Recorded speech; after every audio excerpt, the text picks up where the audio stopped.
Done? Always. Thank you. Thank you. Hi everybody, my name's Mickey Bush and I'm a fully conceded alcoholic. That's fully conceded, not conceited, as you may believe, as you get another little taste of this talk. So I'm actually having a little gratitude attack right now. I was just sitting over there having a little gratitude attack for all the many blessings to be here in Dublin. I haven't been here in many years, so I'm extremely grateful. Anybody know what I mean by gratitude attack? Who knows what I mean by gratitude attack? Yeah, you know what I'm saying? Look, none of these folks, look, they ain't grateful, look. But, you know, just like when you're hugging your kid or doing something like that, you go, oh. And that's how I feel about recovery and about being an active member of Alcoholics Anonymous. You know, I'm in my 34th year, and it's more thrilling today than it's ever been. It's more thrilling, more exhilarating. I'm more thrilled to be an active member today than I've ever been. You know, and I'm more active than I've ever been today. And I'm a meetings man. I go to lots and lots of meetings. You know, the very first words I ever heard in recovery were "keep coming back." Before I actually even got in the meeting, I heard the term "keep coming back." You know, I've got a hearing problem, and I don't hear shit right. So, you know, I was a bit confused in the beginning because, you know, one guy said, "Keep coming back," and I said, "What?" He said, "Keep coming back." I said, "What for?" I thought he'd said, "Keep coming on my back." I said, "What?" He said, "Keep coming back." I went, "What for?" He said, "We love you." I said, "I bet you do." You know, when dudes tell you they love you in West Hollywood, you get a bit nervous, you know. So I didn't know nothing about nothing, you know, and I was really confused. So I'm having a little gratitude. Did everybody turn their phone off? Who turned their phones off? Did anybody turn their phone off? How many half-measure merchants in the room that just turned them down? You know, just in case they get that, you know, that special call, being a bloody brain surgeon or whatever they are. I got to do this at 7:12. You're allowed to leave your phone on if you're expecting a call from the VD clinic, you know, and they only call if you got a positive test. So if we see you playing on your phone, we sympathise, but you ain't getting laid tonight, you know. So anyway, I'm going to try and keep this within the 45 minutes or so, and then a little bit of Q&A. I love that question and answer period, by the way. It's my favourite term. You know, I love playing Let's Stump the Drunk. Let's Stump the Drunk. So now you've got an opportunity to stump me. You know, and if you ask a question, I'll give you an answer, or double talk you into thinking I got an answer, one of the two. But I love playing Let's Stump the Drunk. So if you feel inclined, for the last 15 minutes or so, we can have question and answer time. Oh, I've got to turn this phone off as well. Oh, that one's already turned off. Good.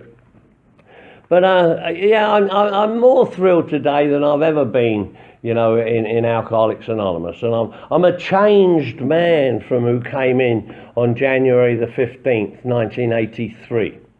You know, I came in on under my own volition. I came in on January the 15th, 1983, and haven't drank from that day to this. But I don't consider that my clean and sober date that I celebrate, because I don't hear shit right. I never heard that it was all mind, mood altering chemicals that affect you from the neck up. I never heard that. You may have said it, but I never heard it. I heard alcohol, alcoholics Anonymous, don't drink, didn't care. So I didn't drink from day one. But I carried on dabbling in all the other areas that I dabbled in, because I dabble in lots of other things.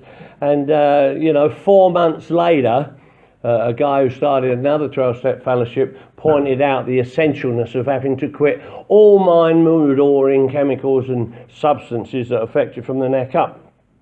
And part of the reasoning that I discovered was that I couldn't get any recovery around here giving God the finger. And I didn't know I was giving God the finger. But what else would you call it but giving God the finger by taking a mind, mood altering substance of any kind? Because, you know, that's what it is. I mean, in the beautiful book Alcoholics Anonymous, this beautiful book that I have before me here, you know, it says we have been reborn. We need look no further for utopia.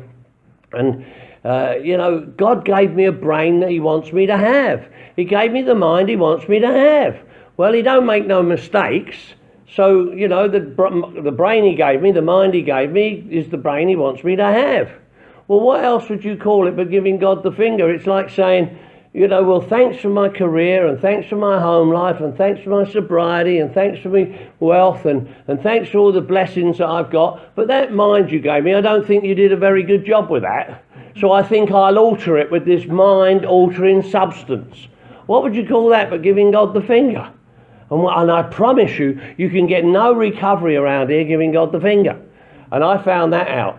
But you know, I mean, we say and do different things around here, don't we? And, you know, in desperation, when I asked for God's help, it was no good me asking for God's help and then doing what I wanted to do. You know, I did that and I see that, but that's not what works. So, you know, that's what I am and that's what I do. And I go to lots of meetings. I go to more meetings today. I can't remember the last 2 days in a row that I didn't go to a meeting. If you were to say, as £1,000 Mick, tell me the last 2 days in a row that you didn't go to a meeting, I wouldn't be able to take your money. I have a vague recollection of an odd day here and there that I don't go to a meeting, but I go to lots and lots of meetings. I love going to meetings, you know, and, you know, it's paid off. You know, it's paid off in spades. I love that. So I'm really grateful to be an active member. And when I got to Alcoholics Anonymous, I preferred it. I much preferred what was here to what I'd been used to. You know, I'd been downward spiralling over a long period of time, you know. And you know, at the tail end of my drinking, it was like really rough. You know, my best friends were telling me to piss off. Just piss off, they said, you know.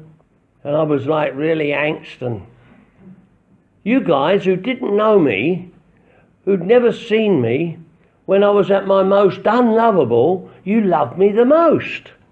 And I didn't know how to receive that. I didn't know how to receive that love. I didn't know how to receive love and kindness. You know, you show me love and kindness, I take that as weakness and just gobble you up and hurt you and take what you got, because I don't know how to live that way. I've never lived that way. You know, love and kindness. But I liked it. And you guys, you wrapped your arms around me.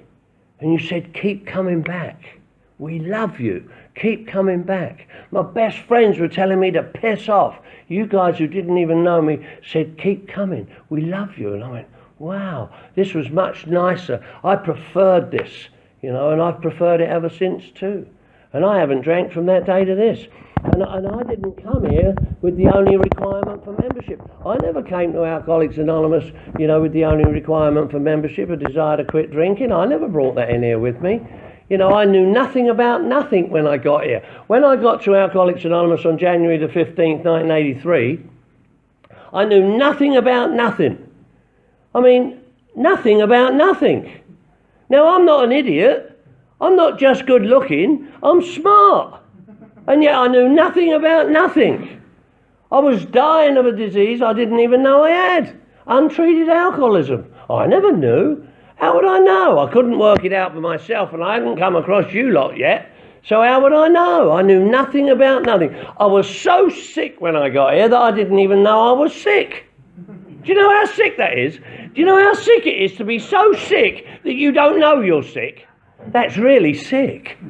And if you're as sick as I was when I got here, so sick, you come into a room like this, room full of alkies, good alkies seems to me, and you scan the room and you think, I ain't as sick as him.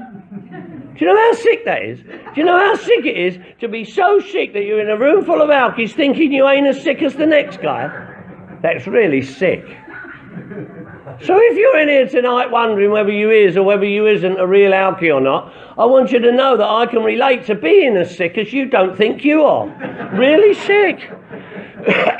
And I never knew. I never knew. You guys knew. You know, I never knew. I never knew nothing about nothing. In that same meeting, Guy got up in my face, said, "You're an alcoholic." Now, contrary to what a lot of people think, our book don't say we don't tell folk they're alcoholic. It says we prefer not to. Totally different thing. You guys told me I was alcoholic. Guy got that far. He went, "You're an alcoholic." I went, "That's a bloody mean thing to say to somebody. What did you say a mean thing like that to somebody for?" He said, "You're alcoholic." I said, "Why did you say that?" He said, "Because if it looks like a duck and walks like a duck and sounds like a duck and smells like a duck, it's a bloody duck." Just because he's been taking some shit and thinks he's an eagle, no, you're a duck. You're a duck, I'm a duck. Quack, quack, he went. Holy shit. This is the bloody funny farm, man. You know, guys loving on you and shit, and ducks and eagles and shit. I think, holy shit, what's this? But I didn't know that you guys were breaking through that big bad barrier of denial up against the world, because I didn't know this was a disease of denial. I mean, and the lifestyle I lived, I always lived outside the law. I've been a criminal all my life, and I lived out. I never once ever fessed up to nothing. I never once admitted nothing. I never once pleaded guilty to nothing. I never once did anything but denied everything. Don't matter how bang to rights I was busted, I never once admitted nothing. I didn't know this was a disease of denial. I do today. I wrote a word, denial, D-E-N-I-A-L. Don't even notice I am lying. Anybody know what I'm talking about? Or don't even notice it's a lie. I don't notice when I'm lying, and I don't notice when I'm being lied to. Especially by a disease that tells me I ain't got it. Anybody know what I'm saying? No? Who knows what I'm talking about? Yeah, no shit. Fuck them. See, this is the only disease that tells you ain't got it. Anybody relate to the voices that go off in your head? Who relates to the voices that goes off in your head? Yeah, you know the voices that goes off in your head. Them voices that just said, what voices? Them voices. You know them voices? Drive you crazy, them voices. Got a drink to drown the voices driving you crazy. Tell you all kinds of weird shit. You're going to get fired today. Your girlfriend's cheating on you, your best friend's getting some. And the same voice that 2 seconds earlier told you it was all right to take a cold one on a hot day, or to do a 20, or to just, scratch a little. The very same voices that said, you could take a drink. You're not really a bad alcoholic. You used to smoke weed. No, you're all right. You could take a drink if you wanted. And as you take that first sip, what happens? The very same voice that 2 seconds earlier told you it was all right now turns around and says, "Ha ha ha ha! Got you again. What a dick! Drinking again." Remember that? It never says, "Stop, I was just kidding." Well, you've shit out again, you might as well get shit-faced. So sets another example. You know what I'm saying? I know what you know. So I don't know nothing about this. I don't know nothing about being in the grips of a fatal progressive disease that I'm powerless over. I don't know that. How would I know that? I don't even know I'm alcoholic. I live and I've been in Los Angeles. I live in Los Angeles now. I've been there almost 40 years. But originally I was from Harrow, Middlesex in England, northwest London. Where I came from, everybody drank. Don't know why we drank. Everybody just drank. We never had a reason to drink. We never had a reason not to drink. Everybody just drank. Don't know why. Nobody ever said why. I don't know why I drank. I just drank. I came in here, all you folk know why you're doing it. I've heard it here today. I've heard people talking about why they drank. They drank because I couldn't stand the pain, or drank because I was hiding behind who I was, and I drank and I think, at what stage of the game do you discover that? I mean, I can't even imagine that, me. I cannot imagine going into any pub I ever drank at and saying to the bartender, hit me with a triple shot of your best booze. Because I can't stand who I am and I want to cover up the pain tonight. Never happened. Oh, Mr. Dealer Man, give me an extra rock of crack cocaine because I really feel inadequate. Never happened. I have no idea why I do what I do. I just always did it, always do it, and that's what I've been doing, and I'm screwed. Broke, busted, disgusted, and not to be trusted. Now, I'm an only child in a family of 5 children. I got 3 sisters and a brother, not alcoholic. I'm alcoholic, they ain't alcoholic. They don't know why I drink. I don't know why they don't. I asked them, why don't you drink? They say, I don't like it. I say, what? What don't you like about it? They say, well, if I have one too many, I feel sick. I say, sick? You've got to drink past that. Who stops at sick? I mean, I drink and I puke, but I don't stop drinking, for Christ's sake. They don't laugh, they think I'm weird. Any other weirdos here? And the rest of you lying mothers, I know weirdos when I see them. I have anybody ever hear the term, what is wrong with you? What the hell's wrong with you? What is wrong with you? And they ask me what's wrong with me as if I know. What is wrong with you? Oh, actually, I've got twofold disease. It's an obsession of the mind, allergy of the body. Can't come. I don't know what's wrong with me, what's wrong with you? Why do you drink like you do? Why don't you drink like I do? Because I don't know, see? I have no idea why I do what I do. But you guys did when I came in here. You told me I was alcoholic. Now, nobody else had ever told me I was alcoholic. And I've been loads of places. I've been incarcerated in so many different joints. I tried to count my release dates one day. I lost count, you know. But they didn't know what was wrong with me. They kept locking me up and they kept putting me away. They were doing that since I was a little kid. When I was just a little kid, it was so devastating and painful where I came from and so dysfunctional that people would tell me shit as a little kid and I wouldn't like it, couldn't stand it. So I would mentally change it to something I did like and then blame you for telling me. And they'd say, what's wrong with this kid? There's something wrong with this kid. He gets you in trouble, this kid. There's something weird about him. He don't hear shit right. You know, lock him up, put him away somewhere. And I don't know, I'm a little kid. So they lock me up and put me away and I don't know. And I carry on and that's what I'm doing. I'm right from when I'm a little kid. They think I'm weird, they think I'm mad, they think there's something wrong with me. Later on, I discovered alcohol. Later on, when alcohol started coming into the picture, that's what alcohol did. That's why I know what I am today. I was asking somebody today who's been around 30 years, don't know what it is about them that makes them alcoholic. Well, that's a crying shame, because in the beautiful book, Alcoholics Anonymous, it says, we learned we had to fully concede to our innermost self that we were alcoholic. This is the first step in recovery. It's the first step in recovery, but it's not the first of the 12 steps. That's a totally different step. The first step in recovery is what I call the step before the steps. We learned we had to fully concede to our innermost self that we were alcoholic. This is the first step in recovery. Now, how could I do that if I didn't even know what it was about me that made me alcoholic? I couldn't do that, and if it's the first step in recovery and I can't do it, I'm screwed. Because we got to build a foundation for my sobriety, and if I'm building a sobriety on a shaky foundation, well, we all know what happens to anything you build on a shaky foundation, don't we?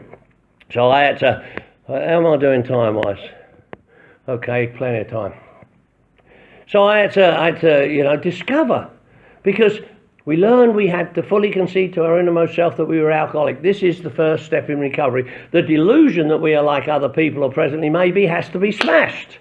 Nothing about smashing the ego, but that's what people say in AA, but there's nothing in the book about smashing the ego. It's about the delusion that we are like other people or presently maybe that has to be smashed. And I have to find out what it is about me that makes me alcoholic. So I went round asking people, what is it about me that makes me alcoholic? What is it about you that makes you alcoholic? Most people didn't know. Everybody could say they was alcoholic. Everybody could tell you what they did because they were alcoholic. Everybody could tell you the consequences and the results of their drinking. But ask them what it was about them that made them alcoholic. They looked at you as if you had 2 heads. I went, wow.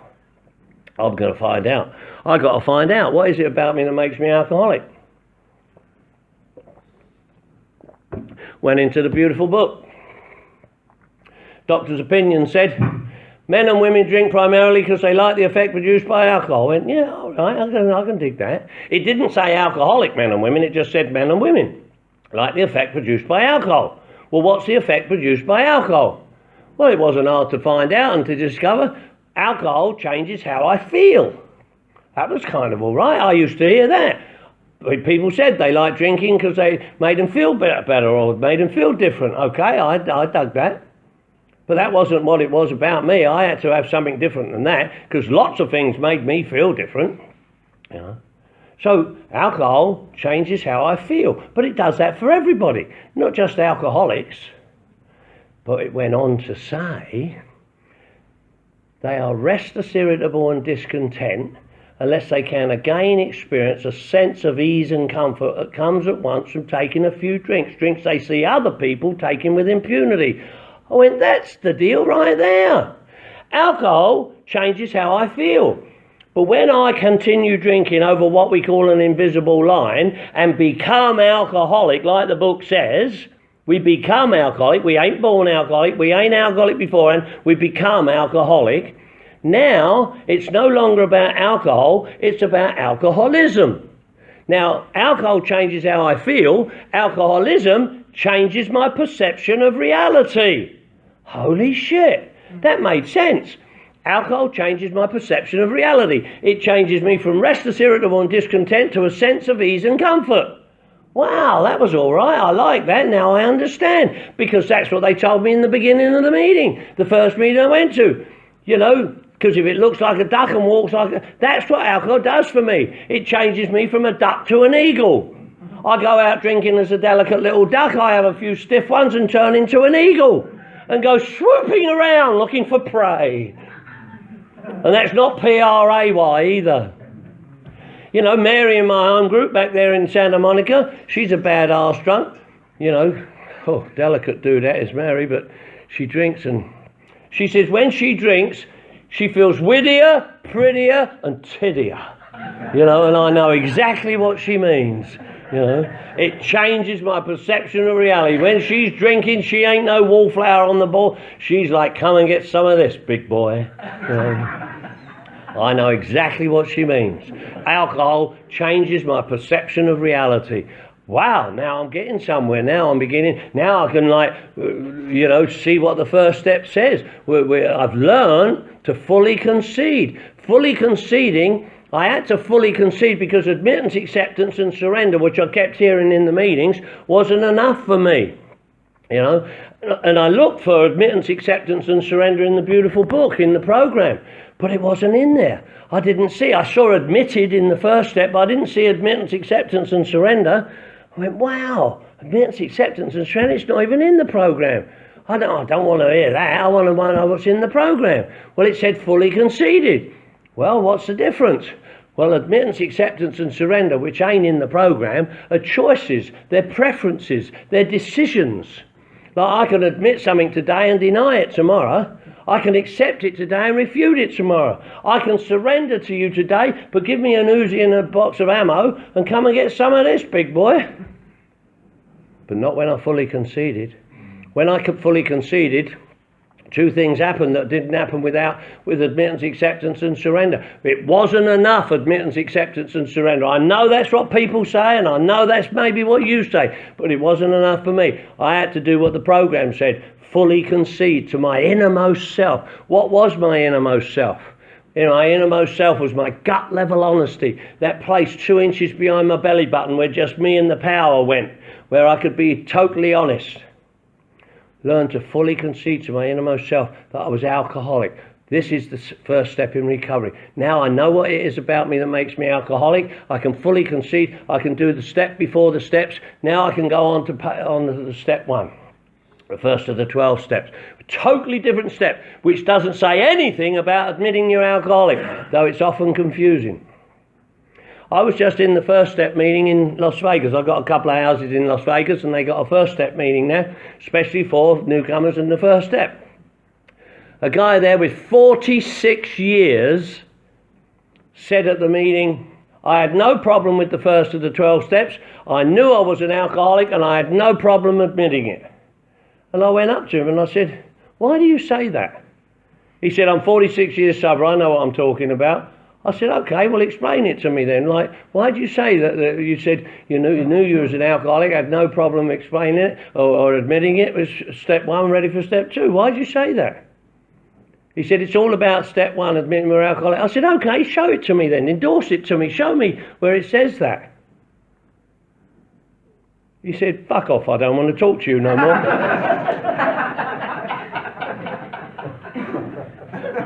46 years, spewing out crap that he had no idea what it is. But he said so much to so many over such a long time, it flowed out of him until he got like...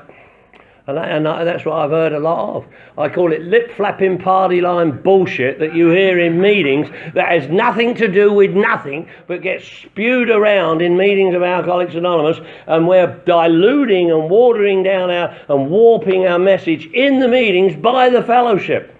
And the new guy's learning different things that is not in the beautiful book Alcoholics Anonymous and not what we read out here tonight. Anyway, a little tangent there, didn't mean to go off on that. But now I'm ready and I want to go. First step in recovery, holy shit. Well, I want to know what it is. You know, we admitted we were powerless over alcohol, that our lives had... Wow, what does that mean? What does it mean to be powerless over alcohol, for Christ's sake? Where I came from, I couldn't walk around admitting I was powerless over nothing. If I'd gone around admitting I was powerless over anything, they'd have changed me from Mickey to Michelle, for Christ's sake. You know, I wasn't going to do that. What does it mean? I went round asking, what does it mean to be powerless over alcohol? I may have asked you. I mean, well, what does powerless over alcohol? What does it mean to be powerless over alcohol? People didn't know. They told me what they did and what happened to them because they were powerless. Like, I can't control my drinking, or one's too many, 1,000 ain't enough, or once I start I can't stop from starting, and once I start I can't stop. I know all that.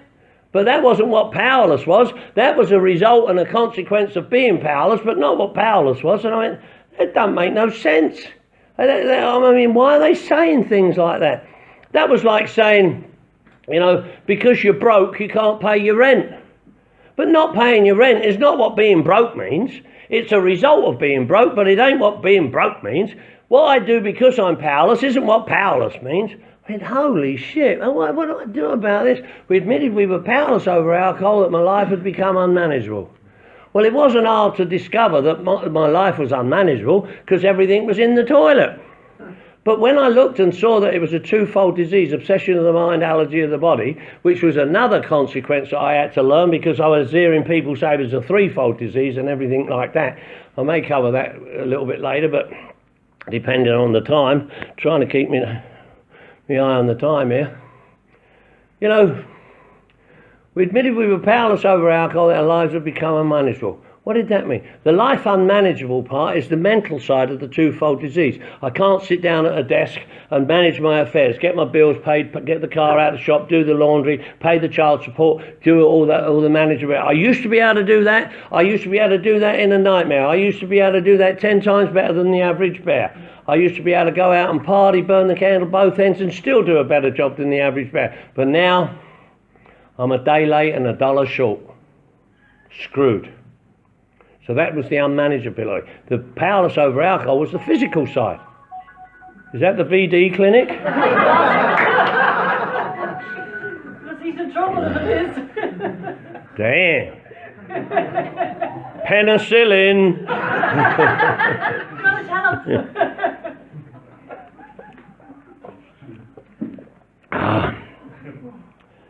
Powerless over the alcohol was the physical side of the twofold disease. I was powerless over alcohol. What did that mean? Well, I didn't know. I didn't know what it meant. And what you were telling me didn't seem to add up. And I asked, and it was confusing. And where does it come from? Powerless. Powerless. Less power. The very word gave me an indication. Powerless. Well, in the beautiful book what I read,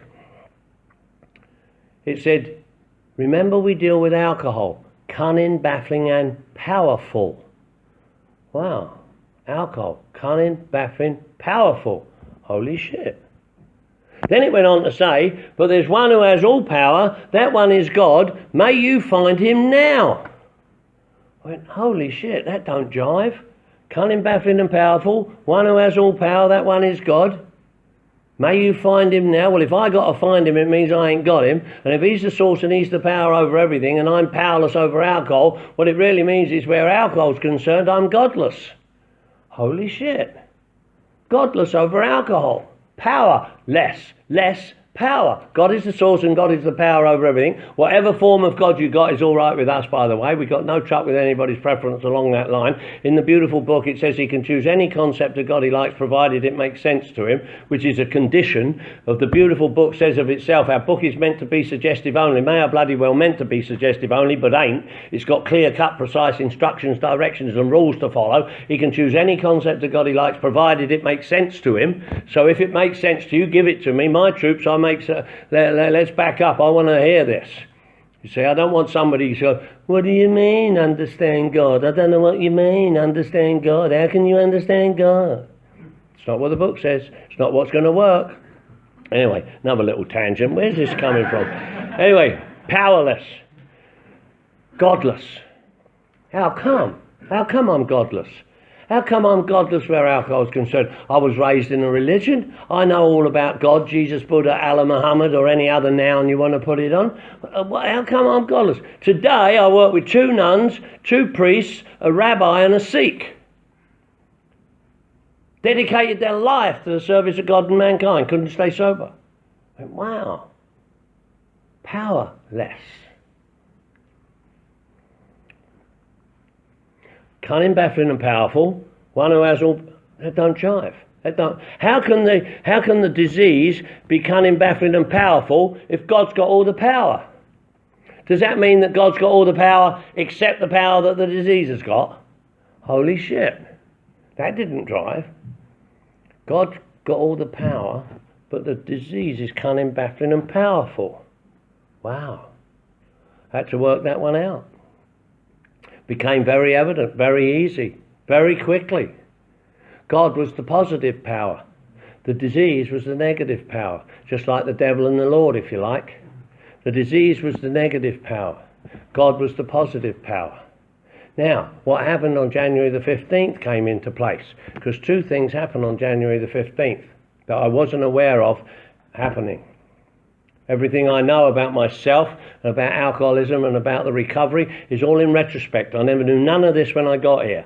I never brought any of this in here when I got here. But here I am. So long before I get to Alcoholics Anonymous, the disease I got has already been working on me, and the disease I got has been getting me to abandon God and spirituality, so that along the path of life, sometimes quickly and sometimes slowly, the disease becomes the power in my life, dictating and dominating everything I say, do, think and feel. And in and of myself, I'm helpless, hopeless and powerless to resist its demands and have to do what it wants me to do, which is drink. And because the disease has, over a long period of time, been getting me to abandon God and spirituality, I have no positive power to combat the negative power of the disease, and I'm screwed. Anybody know what I'm talking about? And I have to do what the disease wants me to do, which is drink, and in my case, drug. And I've got no power to resist its demands. Holy shit. What am I going to do about that?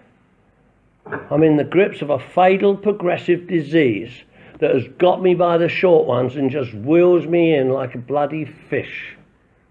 And I was telling some troops out there today, you know, I've lived a certain way of living, and the man, you know, I can remember the man beating on me with his truncheon, and I'm on the ground, he's lashing out at me, and he could not get me to do what he wanted me to do.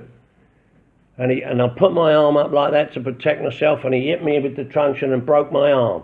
And with the other arm I went, screw you! They could not get me to do what they wanted me to do. This disease wound me in like a bloody fish, snapped its finger, and I went panting for more. That's how powerless, had no power to resist its demands. This disease was so powerful, it got me to abandon everything. Holy shit. Well, on January the 15th, 1983, 2 things happened. I didn't realise what was happening at the time. I learnt later. You guys taught me. You taught me through love. You taught me in the way that we do in Alcoholics Anonymous. You taught me in the way that we share with each other the program and the recovery process that we have. The same as I share with my troops. And we share in a way where we can learn delicately. You guys taught me in ways that I didn't even know I was being taught. I told you, the book's full of selfish, self-centered, self-seeking. That's what I was. Me, mine, mine, mine. What about me? What about mine? I may not be very much, but I'm all I think about all the time. I hadn't been around very many minutes and a rough, gruff old guy got hold of me and he said, come on Mick, we're going to wash the cups at the Tuesday night meeting. I said, I don't want to wash the cups at the Tuesday night meeting. He said, we're going to get drunk. I said, I don't want to get drunk. He said, come and wash the cups. I went, shit, wash the cups. 200 hairy ass cups. They smoked in meetings then and they had butts in them and ash and shit. Hour after everybody's gone home, I'm at the sink washing cups up to my elbows in water, felt like a right dick. Following day he said, come on Mick, he said next week they'll need the cups washing. If they let us, we'll go and wash the cups again. I said, we washed the cups last night. He said, they'll need washing again next week. I said, I don't even wash my own cups. He said, we'll go and get drunk. I said, I don't want to get drunk. He said, come and wash the cups. I went, shit, wash the fucking cups. Washing the bloody cups again, up to my elbows. Felt like a right nerd. This went on for 4 months. 4 months I'm standing at a sink, washing cups, hour after everybody's gone home, you know. One night I'm sitting there washing cups, pissing and moaning. A guy come and stood at the end of the sink. I said, what do you want? He said, sponsor said I've got to wash the cups. I said, what cups? He said, I guess them cups. I said, fuck off and get your own cup. You ain't having my, you ain't having my cup. He said, my cup. Well, your laughter tells me that you relate, see. And that's how we, you know. I didn't know that I was being taught how to become a giver and a contributor, how to become a small part of a great whole instead of a leech, sucking and leeching and taking and hurting. But you guys were teaching me in your gentle way, the way that you do and the way that we do, don't we? And on January the 15th, 1983, when I was at my most unlovable, you loved me the most. And two things happened. One was alcohol stopped working. I didn't even know it had been working. The other was I hit bottom. Now there's two special things there that you may not understand because I didn't understand and I went round asking and people didn't understand. But I'll tell you what I understood. One of the things was, I never came in here to find no God. I didn't want no God. But I'm glad that I had what we call the gift of desperation. G-O-D, gift of desperation, happens to spell God. On January the 15th, 1983, alcohol stopped working and I hit bottom. I didn't know that those things was happening, but I had the gift of desperation. When I say alcohol stopped working, that's confusing to some people. Alcohol didn't stop getting me drunk, it didn't stop rotting my liver, it didn't stop getting me locked up. It still created all the problems, but it stopped changing my perception of reality so that I could be here in this rotten world with you rotten people doing rotten shit that I can't stand. It stopped being the buffer between me and you and the rotten world that we live in. And I didn't know it had been doing that. The other thing was that I hit bottom. I went round asking, what does it mean to hit bottom? Because I heard people mention it and I didn't understand it. I went round asking, what does it mean to hit bottom? What does hitting bottom mean? Because it wasn't in the beautiful book, Alcoholics Anonymous. Hitting bottom's not mentioned in the program of Alcoholics Anonymous. Anybody read this book, by the way? Who reads the book? Anybody read the book? Good idea. Good idea. If you're alcoholic, read the book. Anyway, wasn't in there. Hitting bottom wasn't in there.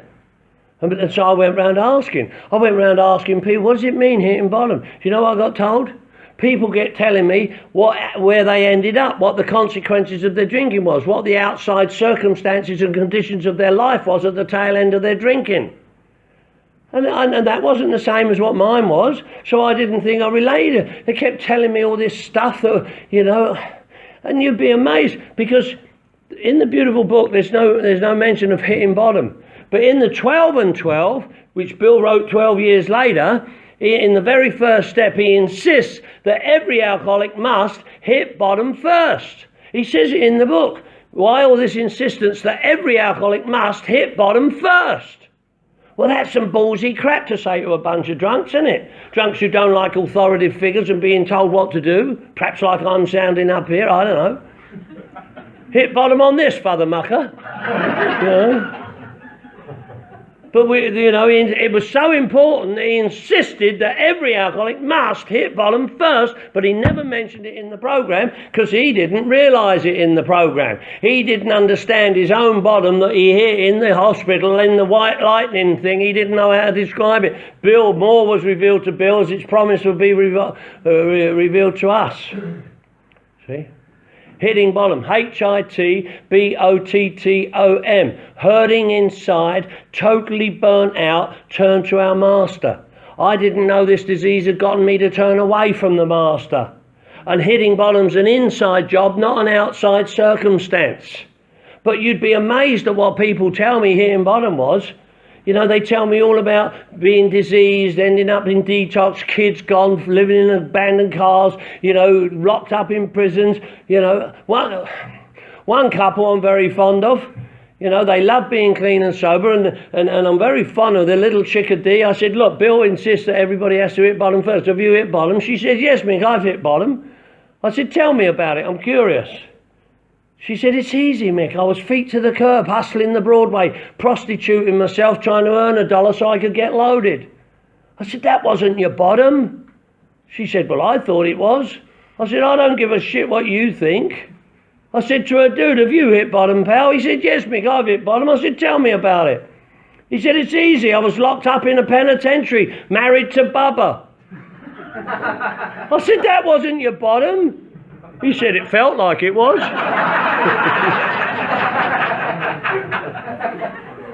They got bad minds. Hitting bottom is an inside job, not an outside circumstance. Those outside circumstances sometimes enable us to become capable of hitting bottom, but in and of themselves, they're not the bottom. We think they are, we say they are, but they're not. Hitting bottom's an inside job, and hitting bottom's the same for you as it was for me. I know in our meetings we say everybody's bottom's different, and the early literature said the last gaspers and the high bottoms and low bottoms. That's a crock of crap. There's no such thing. That's the disease's ploy to make us different so it can get us. We're all the same.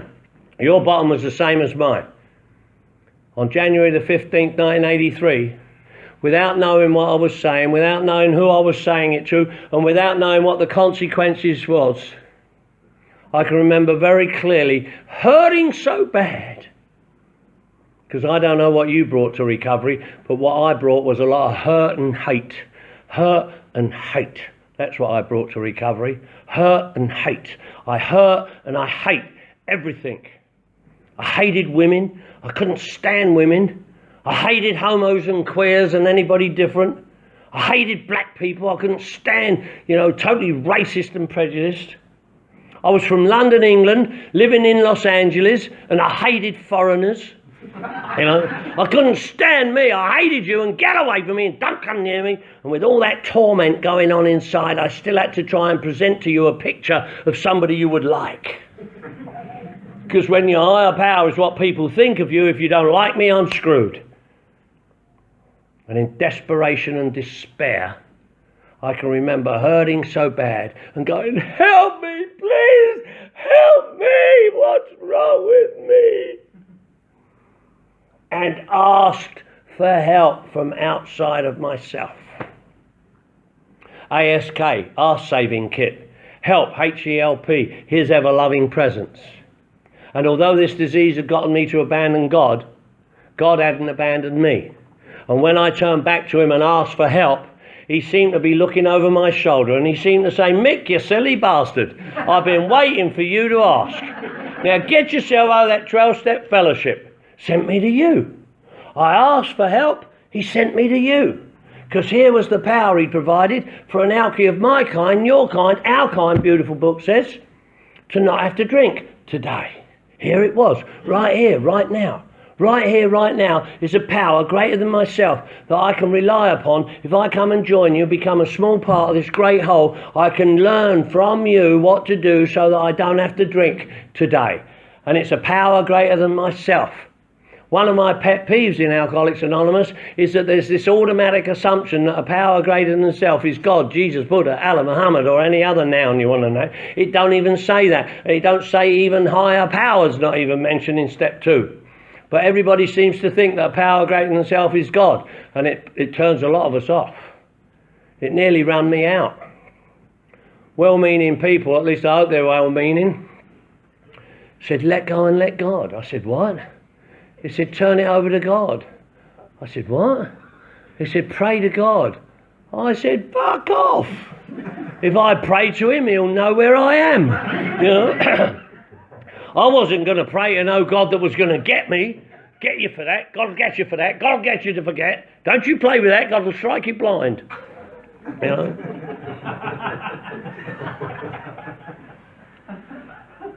Why would I pray to something that's going to strike me blind for playing with the old ding-a-ling, for Christ's sake?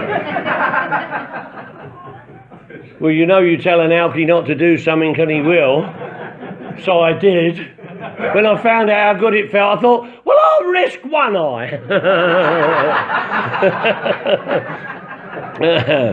You know? Wasn't going to pray, and now I'm bolting out the door.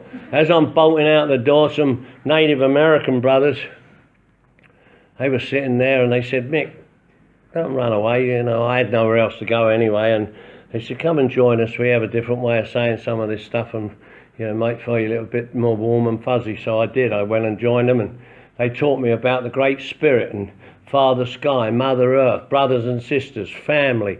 You know, if you're his kid, I'm his kid. If I'm his kid, you're his kid. He's the father, we're the kids. He loves all of us and everything He created equally, from the Empire State Building to the smallest blade of grass. You know, we're all here, one happy family, Family, Father and Mother, I love you. I went, wow, this is really cool. I like this. This was a lot better than where I came from. On your knees, sinner! You know, I didn't like that. I got told that. I got even, though. I hated it, didn't I? My old man, he only come from down here in Dunsany. He whacked me one night. Whack! Get to confession. You know, and you go into a confessional box and, you know, you're all nervous and it's dark and there's some bloody pervert behind the curtain, you know, and you look around and you know, I hate it. I thought I'd get even with him. Took a big shit in the confessional, didn't I? Big lurgy in the corner. Come Sunday, a big Irish community, the whole town, Harrow, you go and check it out. Wildstone. I mean, every hour on the hour, the mass was full up, you know, the parish priest was going ballistic, standing at the podium, oh shit, the confessional! You know, the whole parish was upset, the parish priest.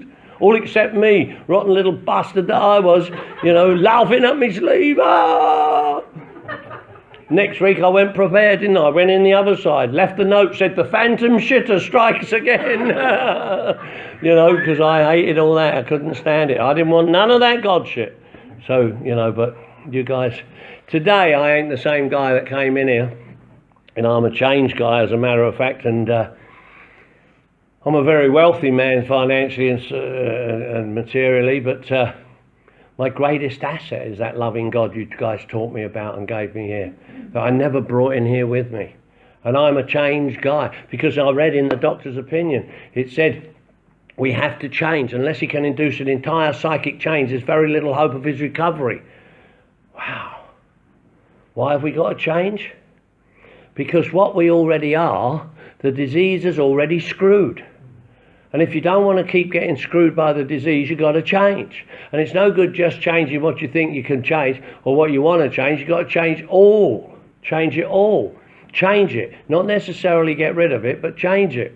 You know, because anything you don't change, you'll repeat. And I don't know about you, but nobody wanted me repeating what I was doing. If you think it's all right for you to be who you are and you don't have to change, go and ask your family members or your loved ones, is it all right for me to carry on doing what I've been doing? If they say, yes, we think you're a fine fellow, let me know about it. They didn't say that to me. They went, no, don't bring that shit in here.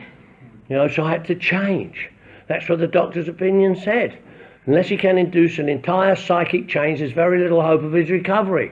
I went, holy shit. If Mother Teresa was to come amongst us, she'd have to change who she was. We all have to change, because if you're alcoholic, it ain't okay for you to be who you are. Got to change who we are. CHANGE, choosing honesty allows new growth every day from the actions we take. ACTION, any change to involve the nature. I didn't know that. How would I know that? Got to change. Change. Wow. Wow. Didn't want to be who I was. I've changed. I've recognised I've changed. I was down in Purley this week doing a workshop down there, and when I did it about 3 years ago, I told a story like I've just told here, about what I brought in, about being full of hurt and hate. And at the end of these little talks, which is familiar, you're often thanked by the folks like yourself. It's not essential, but it's, you know, it's welcome. And people were lining up to thank me having done the talk, and just done the talk about hurting and hating and everything else.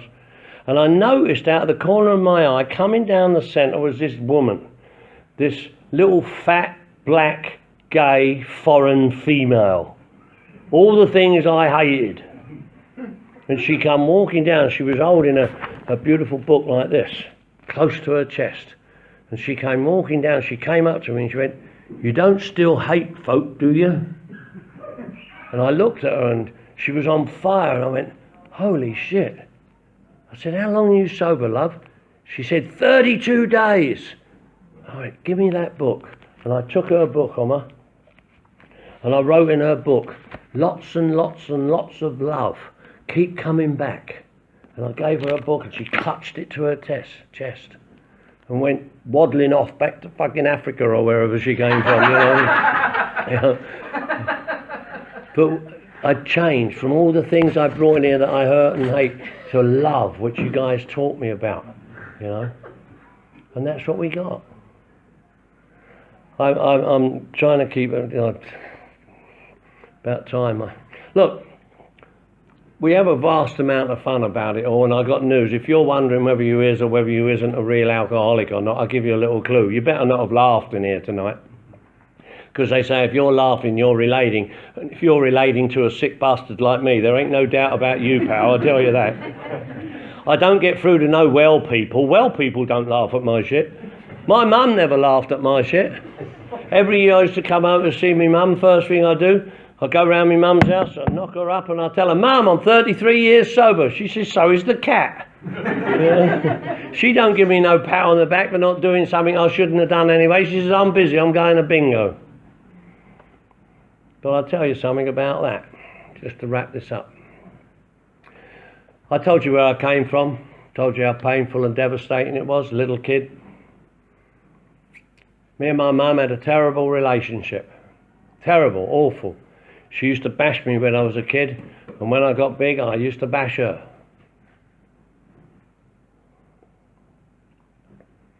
It was chronic. It was a chronic relationship. Well, guess what? A little over 33 years ago, I came and joined you.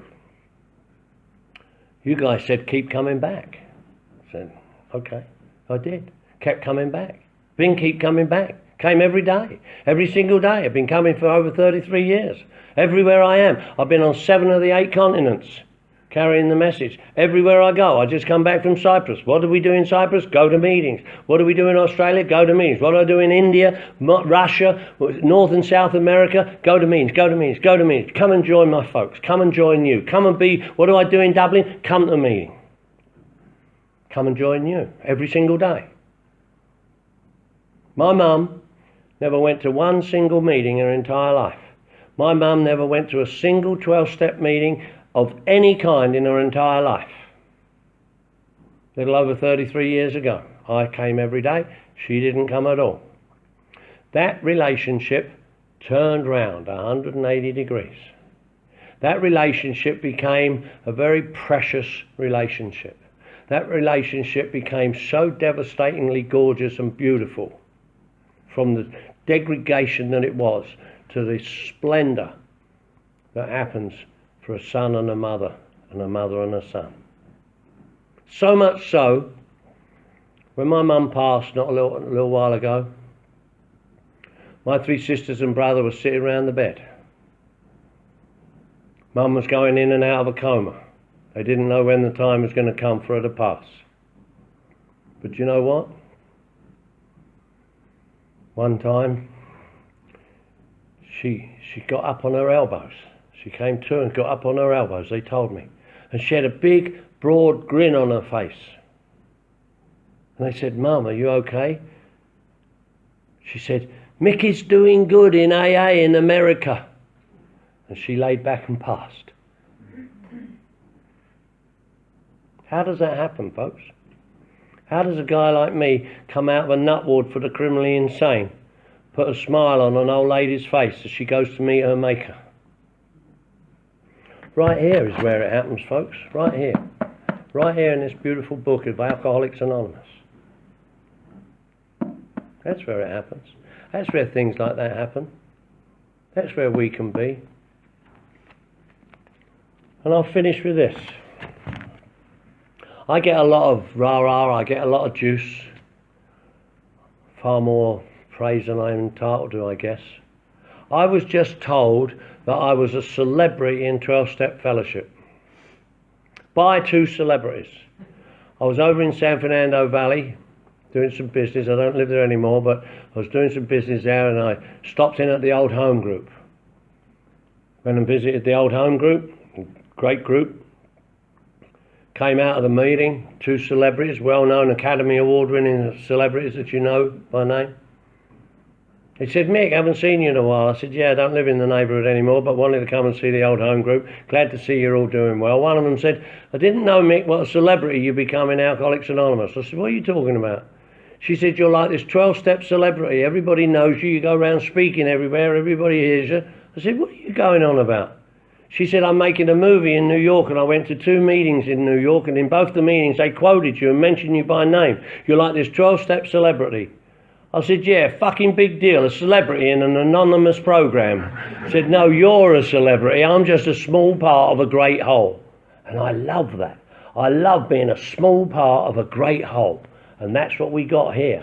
And if you're sticking with us, come and join us and become a sticker and a stayer. Not keep coming back. Come and join us and become a sticker and a stayer. We love you. Namaste. I'm going to take question and answers if you got any.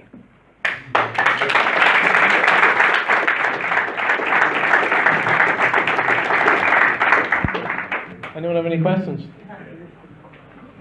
Someone has to. Good, isn't I? No questions. No questions, no?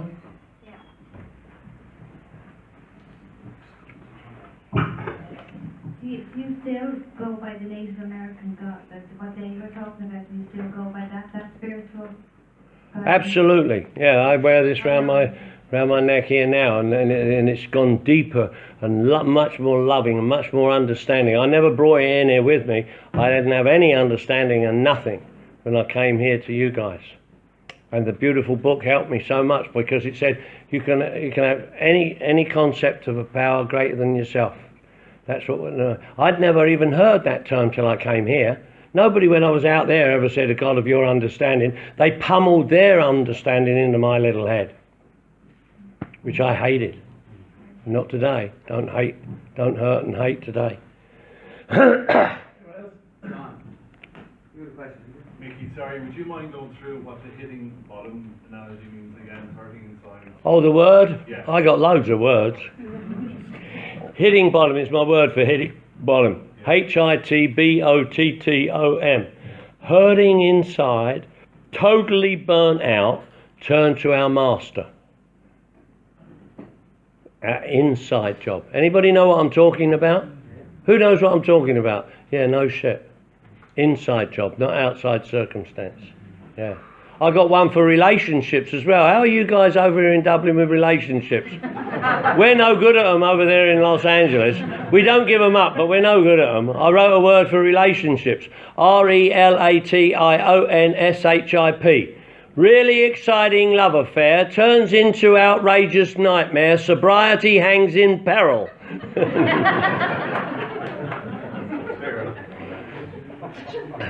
And if you're a member of DUMB, D-U-M-B, don't understand Mickey Bush. Yeah. Yes, there's a hand up over there. I'm just wondering, what does the will of God mean to you? I don't know, what did you What just... does God's will mean to you? God's will. Oh, great question. I do that in the third step. It is so easy, God's will and my will. In the third step, made a decision to turn my will and my life over to the care of God as I've understood God. Understood is a past tense word because the understanding comes from 1 and 2. God's will for me. I know what God's will for me is. I know what God's will for you is. People don't like hearing that, but it's true. I know what God's will for you is. You be one of his alcoholic children like me. I know what my will is. I know what God's will is. God's will for all his alcoholic children, he wants us to be clean and sober, happy, joyous and free, helping another one of his kids. That's what God's will for me is. That's what God's will for you is. If you got a God who don't want that for you, get rid of the bastard. You know, God wants his alcoholic children to be clean and sober, happy, joyous and free, helping another one of his kids. My will is his will for me. Easy. His will for me is to be clean and sober, happy, joyous and free, helping another one of his kids. My will is his will for me. No argument, no debate, no discussion. Now Gus, he says, Mick, I love you, you're my child. That's why I made you so good looking, because I love you. But I know you're human and I know you got frailties and I know you got defects and shortcomings, so I provided a beautiful, wonderful way of life for you to live by, so that you can accomplish what I want for you, to be clean and sober, happy, joyous and free, helping another one of your kids, my kids. That's it. My will is his will for me. No argument, no debate, no discussion, no let's make a deal, no can we talk about it. Simple. Good, isn't it?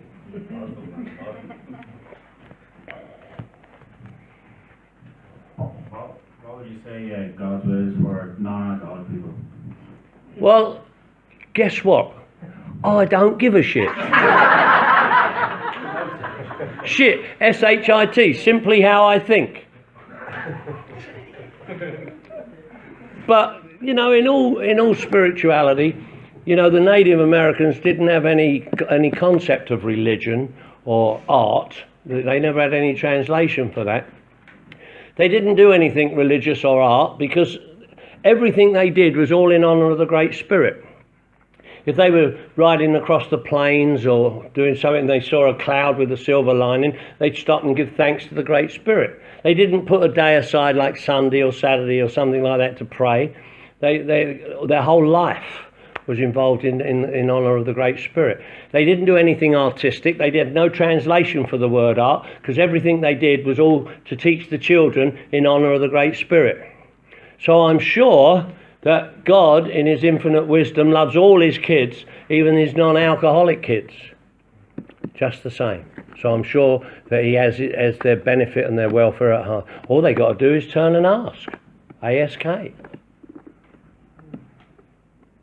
Good, isn't it? Yeah. Anyone else? I have a question. It's just about this physical allergy, okay? Say that again? The physical allergy. Okay, it says when we became alcoholic. Yes. Therefore, by definition, we were born alcoholics. Right. So where does this physical allergy arise from? That's on page 22. It says that's the great riddle. We can't understand it. We have a twofold disease, obsession of the mind, allergy of the body. Obsession of the mind, a thought to the exclusion of all else, including recovery. The obsession of the mind sucks me in, takes away my ability to say no, so that then I have to say yes, so that when I do say yes, I think I chose to or wanted to, but didn't. Once I take the first drink, pill or fix, it sets off what we know to be an allergy of the body. An allergy to the body is what we describe as a phenomenon of craving. A craving is a feeling beyond my mental control. So I can't stop from doing it, and once I'm doing it, I can't stop doing it. It's one of the great riddles. It's on page 22 of the beautiful book, if you like, that we don't understand. We don't understand where it comes from. But we do understand that you can't be born with it, because look, we know we have alcoholic babies, we have AIDS babies, we have crack babies, we have heroin babies, we have all kinds of babies that come through the strain of their mother. And they're born, perhaps addicted to heroin or something of that nature. Now that's the allergy of the body. But it's not coupled with the obsession to do it. They've never done it. So they do have the allergy of the body. They're born with the effects of the drug through their mother. But it's not coupled with the twofold disease, the obsession of the mind. When people say it's a threefold disease, physical, mental and spiritual, I say, okay, tell me, what part of the disease is spiritual? If you've got an answer, you'll be the first.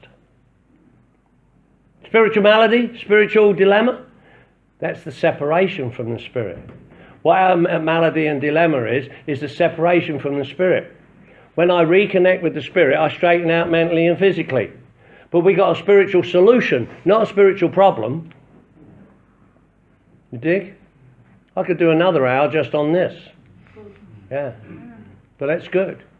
We got, and as long as we recognise that, so that we can fully concede to it, because a lot of people don't. A lot of people, they get wrapped up, and their mind, they blame their mind for all kinds of things. They don't seem to realise that it ain't their thinking. It's the disease using my thinking to do its work. The disease lays mainly in my mind. What I do with my mind is think. So therefore my thinking's going to be diseased. I can't rely on that. And the disease dictates and dominates everything I say, do, think and feel. And it uses my thinking to do its work. So when people say my thinking or they don't realise that it's not even them. It's not them doing it. It's the disease doing it. We've got to recognise that. Got to stop playing God, but I've got to stop playing the disease as well. Yeah. Anybody else?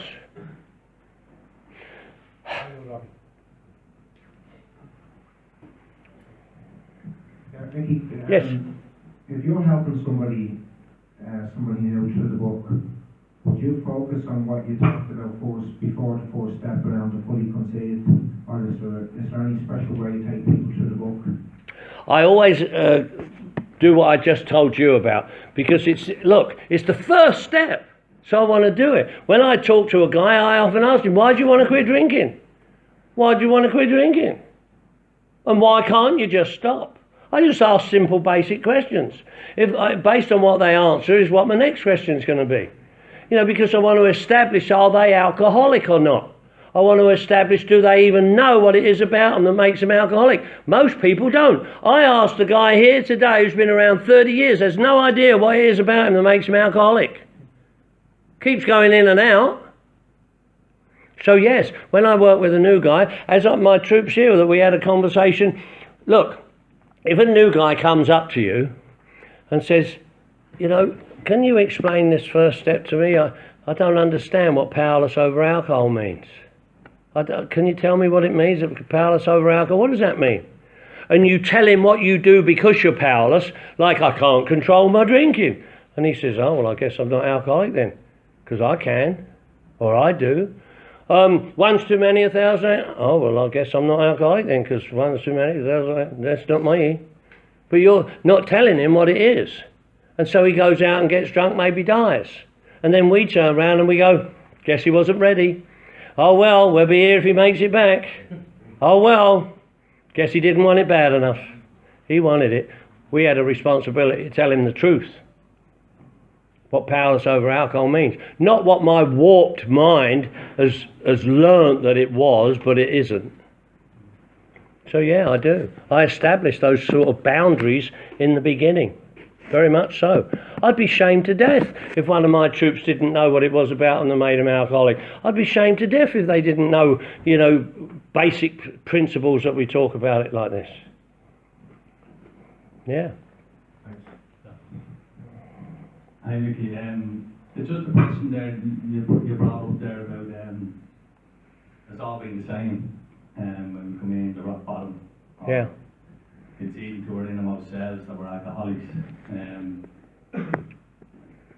I've listened to your speaking on YouTube and stuff like that. I've also listened to a lot of other speakers, and I've noticed that a lot of them do talk about, I'm not sure if you were the same yourself when you came in, but a lot of them talk about after 9, 10, 15 years in recovery, they come to the breaking point in recovery.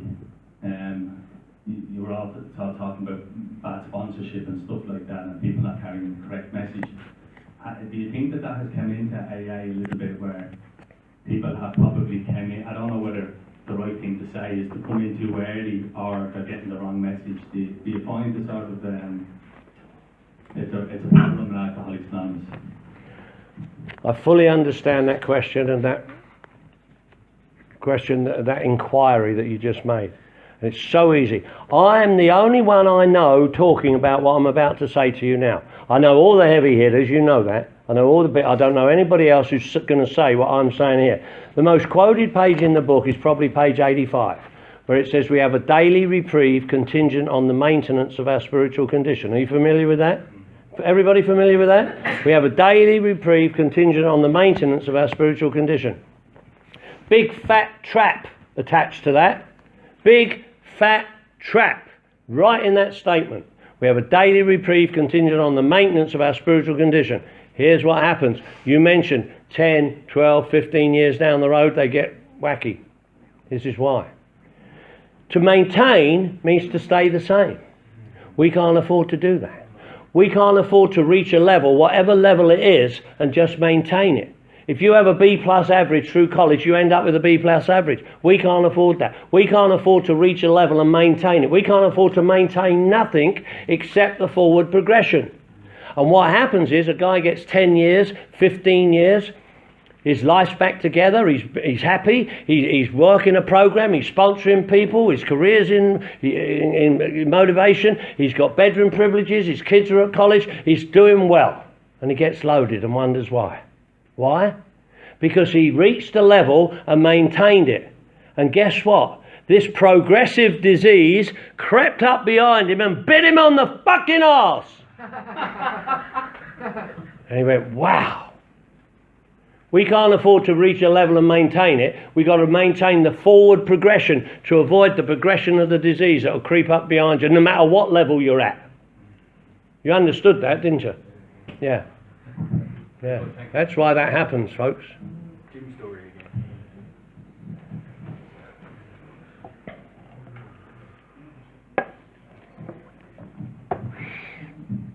I'm just going to ask you, how did you find your sponsor? I've had 4 main sponsors in my sobriety. My word for sponsor is SPONSOR, sober person offering newcomers suggestions on recovery. It's the best explanation I've ever heard, and I wrote it. See, I never went for people who had what I wanted. I went for people who were opposite to what I was to teach me different to what I do. I know how to be a Robin rock and roller, but I didn't know how to be kind and gentle. The guy who wrote about acceptance in the book was one of my sponsors. You know, he was a delicate little doctor. I can tell you one thing, the guy who wrote about acceptance never had the most of it. But, you know, my last sponsor was 17 years I had him, and he was an appellant court justice. He overrode judges' decisions and jury decisions, and what he handed down as a decision became law for 26 million people in California. It became a precedent. That's why I know that little saying in the back of the book by Herbert Spencer, you know, there is a principle that is designed, Herbert Spencer never wrote that. It's in the book, but Herbert Spencer never wrote it.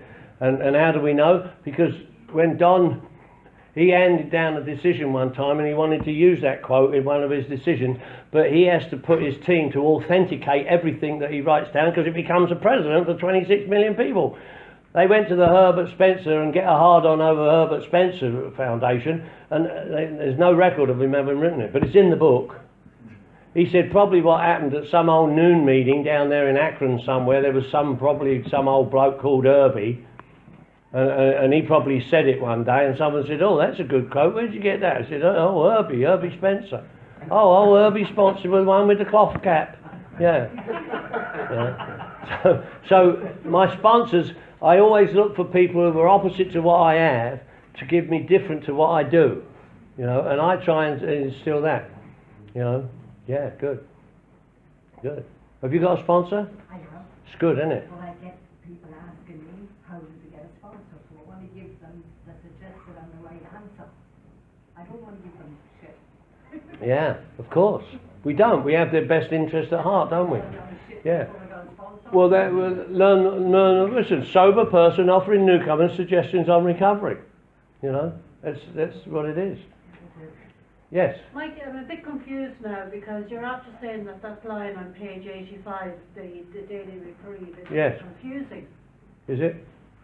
Well, I am confused now, that's what I'm saying to you. Okay. Like, I sponsor people, and if I'm going through the big book and I say, listen, this is the big book, this is the program, and we follow it, and it gives us guidance and suggestions and all that, and then I'm turning around on page 85, well, you know, this line here isn't enough.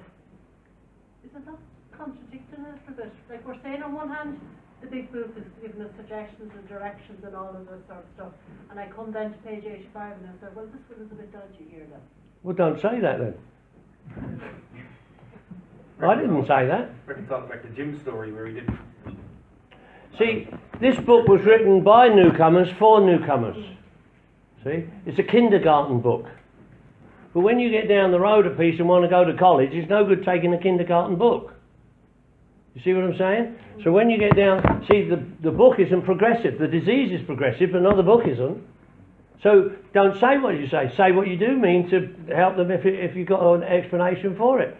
Well, I know that, see, I've given you a way of looking at it that may not have appealed to you in the beginning, which has got a big fat trap attached to it.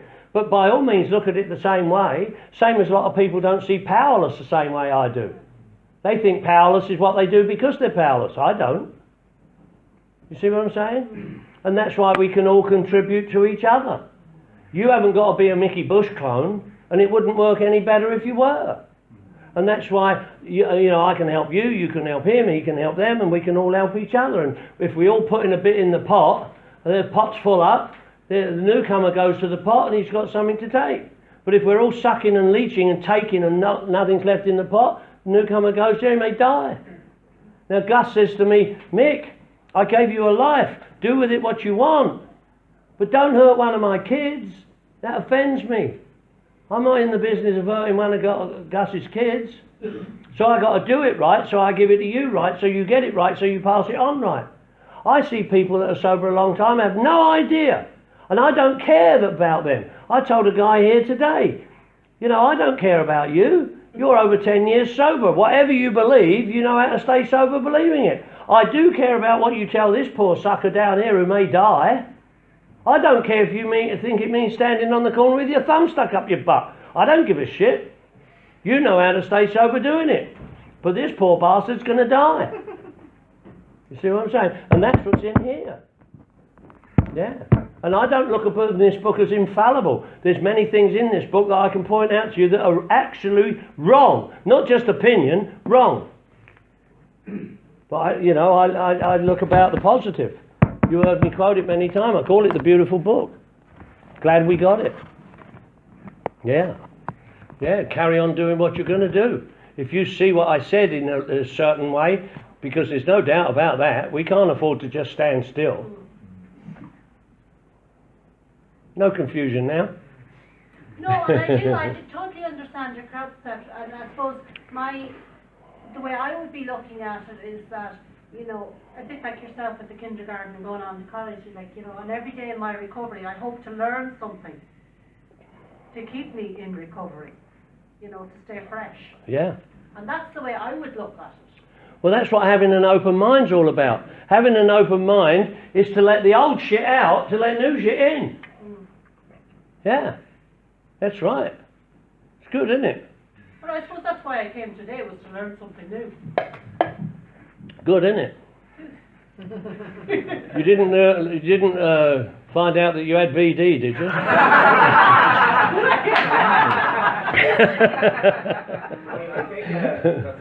If we can't laugh, folk, we're not a glum lot, right?